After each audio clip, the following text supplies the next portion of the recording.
Hi everyone, అందరూ ఎలా ఉన్నారండి? బాగున్నారా? ఇక్కడైతే నేను బుధవారం ఈవినింగ్ నుంచి గురువారం ఈవినింగ్ దాకా షార్ట్ అండ్ స్వీట్గా నేను చేసుకున్న పనులన్నీ చెప్తూనే మా చిన్న పాప గురించి అయితే ఈ వీడియోలో చెప్దాం అనుకుంటున్నానండి. మా చిన్న పాపని నేను ప్రెగ్నెన్సీతో ఉన్నప్పుడు ఇంకా ఇక్కడైతే పిల్లల కోసం అయితే క్యాలీఫ్లవర్ చేసేసి మా కోసం అయితే సాయంత్రము టీ అయితే పెట్టేసుకున్నాము.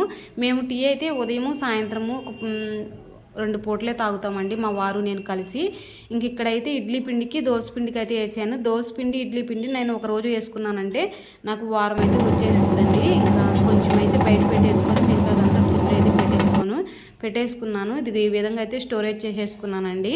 ఇంక ఇక్కడ నా సాయంత్రం అయితే ఇంకా నైటు అంట్లన్నీ కడిగేసేసుకొని పడుకున్నాను. ఈ మధ్యలో అయితే మా అమ్మమ్మకి బాగలేదని హాస్పిటల్ కూడా వెళ్ళొచ్చామండి. ఇంకా అమ్మమ్మని ఇంటికాడ పెట్టేసి వచ్చేసాము. ఇదైతే గురువారం ఉదయం అండి. గురువారం ఉదయం నేను లేచి పిల్లల కోసము బియ్యం అయితే కడిగి పెట్టేసుకున్నాను. క్యారేజీలోకి అయితే క్యారెట్ వేపుతున్నానండి. అయితే మా చిన్నమ్మాయి గురించి మీకు చెప్దాం అనుకుంటున్నాను కదా. ముందుగా నా ఛానల్కి వెళ్ళే వాళ్ళు అయితే కొత్తగా చూసేవాళ్ళు సబ్స్క్రైబ్ చేసుకోండి ప్లీజ్.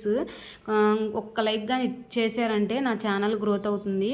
మీ లైక్ నాకు చాలా ఇంపార్టెంట్ అండి. మీరేమి నాకేమి పెట్టమని నేను చెప్పట్లేదు కదా, ఒక్క లైక్ మాత్రమే చేసుకోండి. అయితే ఇంకా క్యారెట్ వేపుతూనే పిల్లలకైతే రాత్రి దోసపిండి కలిపాను కదండి, ఇంకా దోశలు అయితే వేసి ఇచ్చేస్తున్నాను. అయితే బ్యాక్గ్రౌండ్లో నా పని చేసుకుంటేనే ఇక్కడైతే మా చిన్నమ్మాయి గురించి అయితే చెప్దాం అనుకుంటున్నానండి. మా చిన్నమ్మాయిని అయితే నేను ప్రెగ్నెన్సీగా ఉన్నప్పుడు నాకు 8వ నెలలోనే నొప్పులు వచ్చేసినాయి బాగా విపరీతంగా. అది ఎటు పడితే అటు తిరిగేసేదండి. కడుపులో నాకు నిద్ర ఉండేది కాదు నైటు. అయితే 8వ నెలలో నొప్పులు వచ్చి నేను చెప్పాను కదా, ఇంకా హాస్పిటల్కి వెళ్తే వాళ్ళైతే 3 రోజులు హాస్పిటల్లోనే ఉండమన్నారు. నేను మా వారే వెళ్తాం కదండి హాస్పిటల్కి. మా పెద్దమ్మాయి తూక్కైనా చిన్నమ్మాయి తూక్కైనా నేను మా వారే వెళ్ళేవాళ్ళమి. ఇంకా మేము వెళ్తే ఇంకా మా అక్కడ జాయిన్ చేసుకోమన్నారు 3 రోజులు నొప్పి లాగడానికి.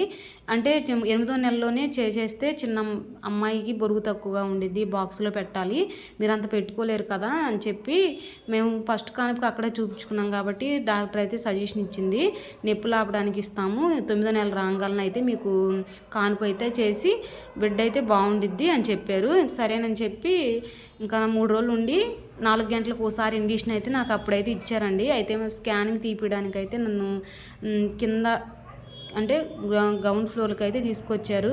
ఇంకా స్కానింగ్ తీసేటప్పుడు నాకు ఏదో బిల్ ఇచ్చారండి. దానివల్ల నాకు తిక్కగా అయిపోయి స్కానింగ్ తీస్తేనే వాంతులు చేసేసుకున్నాను. ఇంకా మా వారైతే అదంతా పాడు చేసేస్తానని పాపం చేతులతోనే పట్టేసుకున్నాడు. నేను అందుకే ముందు వీడియోలో చెప్పాను మా వారు బంగారం అని. ఇంక నన్ను అలా చూసుకునేవాళ్ళండి మా వారు. అయితే మా మావి అంటే నేను మావయ్యని అంటానండి. ఇంకా మా మావయ్య అయితే నన్ను అంత బాగా చూసుకునేవాడు. ఇంకా చిన్నమ్మాయిని 3 రోజులు అదే అమ్మాయి నాకు నొప్పులు వచ్చినప్పుడు అక్కడే ఉన్నాం కదా. 4 రోజుల తర్వాత ఇంక ఇంటికి వచ్చేసాం కదా. నేను పెద్దమ్మాయి తూకి కూడా అమ్మోళ్ళ ఇంటికి వెళ్ళలేదండి. ఇంక చిన్నమ్మాయి తూకి అయితే 8వ నెలలోనే నాకు ఏ పని చేసేదాన్ని కాదు, ఇబ్బందిగా ఉందని అమ్మ వాళ్ళు తీసుకెళ్ళారు 8వ నెలలోనే. అక్కడైతే అస్సలు ఉండలేకపోయాను, నిద్ర పట్టేది కాదు. ఇంకా ఇది చిన్నమ్మాయికి నాకైతే నొప్పులు వచ్చేసాయి. ఒక్కరోజు ఆ చిన్న ట్యాబ్లెట్లు ఇచ్చారండి నాకు నొప్పి లాగడానికి. అది ఒక్క పూటగా నాపానంటే నొప్పులు వచ్చేసాయి, మళ్ళీ విపరీతంగా ఉండేది. మళ్ళీ హాస్పిటల్లో తీసుకెళ్ళేవాడు. ఇంకా డాక్టర్ అయితే మా ఇట్లా చేయకూడదు, ట్యాబ్లెట్స్ అయితే వేసుకోవాలి కంపల్సరీ, అది ఒక్క పూట ఆపినా నీకు నొప్పులు వచ్చేస్తాయని చెప్పారు.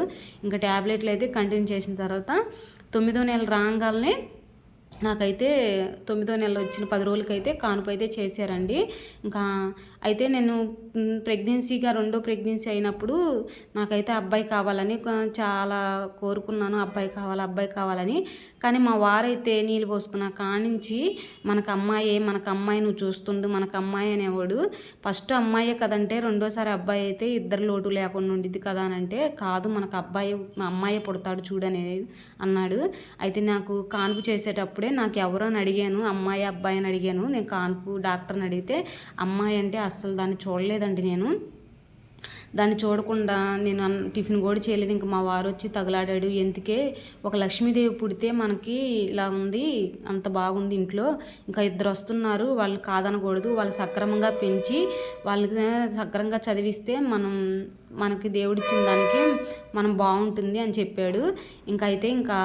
అయితే ఇప్పుడైతే మా చిన్నమ్మాయిని నేను ఎందుకు ఆ రోజు వద్దన్నాను అనిపించింది. అదైతే నన్ను చాలా బాగా అర్థం చేసుకునిద్దండి. ఎంత అర్థం చేసుకునిద్దంటే నేను కొంచెం బాగోపోయినా పడుకున్నా అదే పాపం పని చేసిద్ది, ఇంట్లో పని అదే దానికి తగ్గట్టు పనులు చేసిద్ది, నన్ను బాగా చూసుకునిద్ది. పెద్దమ్మాయి అయినా చిన్నమ్మాయి అయినా మాత్రము నన్ను బాగా చూసుకుంటారండి. మగపిల్లలు లేరనే ఆలోచన నాకు లేకుండా చేశారు. నన్ను ఆడపిల్లలు ఎంత బాగా చూసుకుంటారనండి. అయితే ఇంకా పిల్లలు స్కూల్ నుంచి వచ్చేసారు. అయితే నాకు మీకు అందరికి ఒకటి చెప్పాలండి. మనం పిల్లలకి మాత్రము చదువు సంస్కారంతో పాటు పెద్దల్ని గౌరవించేది కూడా నేర్పించాలి. అంటే మన బంధుత్వాల గురించి కూడా చెప్పాలండి. నాకు తెలిసిన విషయాలే చెప్తున్నాను. ఇంక ఇక్కడైతే పిల్లలకైతే సాయంత్రము పకోడీ వేసేసేసి ఇంకా పిల్లలు స్కూల్ నుంచి రాగానే అన్నం తినేసేస్తారండి. అన్నం తినేసేసి స్నానం చేసి అన్నం తినేసి స్టడీకి అయితే వెళ్ళిపోతారు.